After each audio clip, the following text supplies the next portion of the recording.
semua lagi pada puasa ya. Puasa pertama kayak gini biasanya perut kita itu pada nendang-nendang kayak lagi ngandung anak 7 bulan kali ya.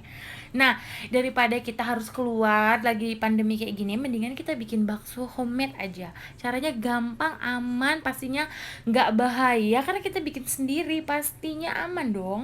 Nah, sebelum kita mulai, ini dia resepnya. Nah, sebelum kita mulai, Mams, jangan lupa tipsnya adalah buat daging menjadi setengah beku agar gampang kita blender. Nah, ini ada 200 gram tepung sagu dan ini 200 gram ayam dan 250 gram daging sapi. Dan itu ada bawang putih yang udah digoreng dan dihaluskan, 1 sendok teh garam, 1 sendok teh lada bubuk dan 1 sendok teh baking powder dan 1 sendok tehnya lagi itu merica bubuk. Nah, selanjutnya kita blender atau kita giling si daging itu pakai blender penggilingan daging. Kalau nggak ada juga bisa pakai blender yang ada di rumah ya, Moms, tapi jangan dimasukin semua supaya blendernya nggak rusak. Nah, ini aku masukin daging ayamnya, juga aku masukin. Nah, berhubung aku nggak tahu kenapa nggak record, aku masukin bahan-bahan tepung-tepungnya itu.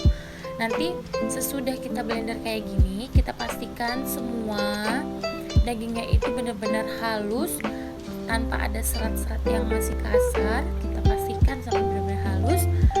Kemudian bahan-bahan yang udah kita jelasin dari awal tadi itu kita satukan di dalam blender ini tadi, digiling sampai rata.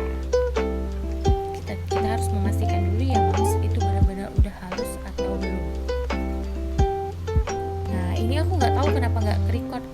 Nah, ini prosesnya aku memasukkan tepung, bawang putih, daging yang udah digiling, semua bahan-bahan bumbu tadi kita jadikan satu dan kita blender sampai halus seperti ini ya, Mams. Nah, bener-bener teksturnya itu udah lembek, nggak lembek tapi gampang, masih gampang dibentuk, gimana gitu bilangnya ya. Pokoknya teksturnya itu gampang dibentuk dan nggak kelembean dan nggak keras juga. Nah, setelah itu kita taruh ke dalam wadah semua bahan-bahan yang udah kita giling tadi, kita masukkan ke wadah. Jangan lupa ya, Mams, cuci tangan dulu. Nah, ini tadi kan aku blendernya itu aku bagi dua karena blendernya gak cukup. Nah, dua bahan yang udah aku giling tadi aku satuin lagi di dalam mangkok, terus aku aduk deh biar rata semuanya. Nah, setelah kita aduk semua bahan jadi rata, kita sediakan air yang sudah kita didihkan sebelumnya. Mendidih ya, Mam, bukan mendidih terus kompornya masih hidup, tapi dia mendidih. Kita angkat dari kompor, terus kita kasih minyak supaya tidak lengket.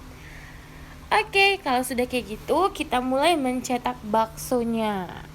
Karena aku nggak pakai sarung tangan, kayaknya agak geli gitu ya. Kita tunjukin, jadi aku sensor aja bagian tangan.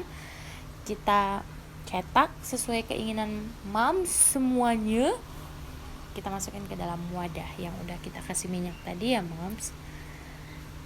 Nah, jadi tadi karena aku tuh nggak nge-record waktu aku masukin bahan-bahannya, itu kita kan udah blender dulu si dagingnya itu udah kita blender, kita lembutin, udah lembut, bener-bener lembut semua, nggak ada serat. Baru kita masukin bahan-bahannya semua seperti tepung, bumbu-bumbu lainnya yang udah kita siapin tadi.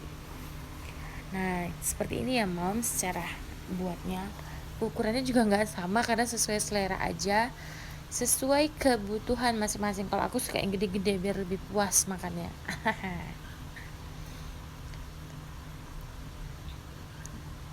Digiling. Nah, nanti kalau sudah selesai, kita langsung memasak kembali adonan baksonya ke atas kompor yang dengan api yang kecil. Oke, selesai. Nah, kita masak baksonya dengan api yang kecil. Untuk memastikan baksonya itu udah matang atau belum, itu kita bisa lihat kalau dia udah matang, pasti dia akan ngambang ke atas. Bukan ngambang kuning ya, Mams, ngambang ke atas. Nah, sesudah itu kita angkat dan jangan lupa kita masukkan ke dalam air yang sudah kita kasih es batu supaya memberhentikan pematangan dari si baksonya biar nggak terlalu mateng, jadinya nanti kayak nggak bagus gitu bentuknya. Nah setelah dingin kita masukkan ke dalam wadah yang udah kita sediain. Sada, jadi deh bakso homemade-nya. Jadi bakso homemade ini kalau yang memang penggemar bakso, kita bisa ukur selera kita, dagingnya juga sesuai keinginan kita, dan pastinya aman dong. Nah ini dia sesudah dibelah ya moms, tuh berserat, berlubang-lubang, gitu cocok ya. Selamat mencoba.